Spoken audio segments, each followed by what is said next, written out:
गोंदिया विधानसभा निवडणूक उद्धव बाळासाहेब ठाकरे गट लढणार असल्याची माहिती जिल्हाध्यक्ष पंकज यादव यांनी दिली आहे।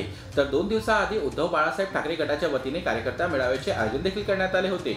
तर काँग्रेसचे प्रदेश अध्यक्ष नाना पटोले यांनी गोंदिया विधानसभेच्या जागेवर आपल्या पक्षाचा दावा केला आहे। मागील आठवड्यात नाना पटोले यांनी भाजप नेते रमेश कुते यांच्या घरी जाऊन भेट दिली होती। तर रमेश कुते यांचे सुपुत्र सोनू कुते हे गोंदिया विधानसभा निवडणूक लढण्यासाठी इच्छुक असल्याचे बोलले जात आहे। त्यामुळे नाना पटोले यांनी कुते कुटुंबियांची भेट घेतली होती। तर भेटीच्या 6 दिवसानंतरच माजी आमदार आणि भाजप नेते असलेले रमेश कुते यांनी भाजप सोडली असल्याने ते लवकरच काँग्रेस पक्षात प्रवेश करणार असल्याचे बोलले जात आहे।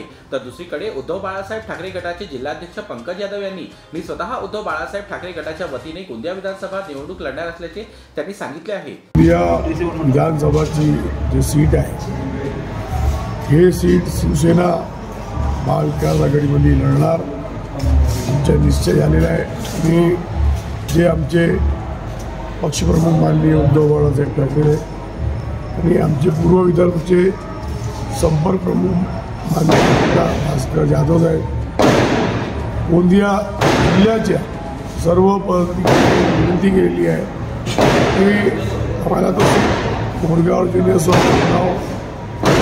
कोरेगावही पाहिजे, पण गोंदिया विधानसभा सीट हे आम्हाला पाहिजे।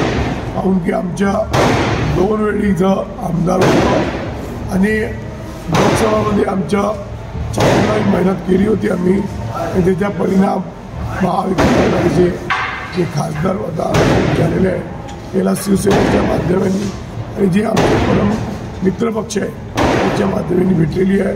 यासाठी आम्ही गोंदिया विधानसभा जी विधानसभा आहे हे आम्ही शिवसेना लढणारा महाविकास आघाडीचे हे आमच्या शिवसेनेचे अशी आमची मागणी आहे आणि याला पक्ष आम्हाला केंद्राच्या पूर्ण काम करतील।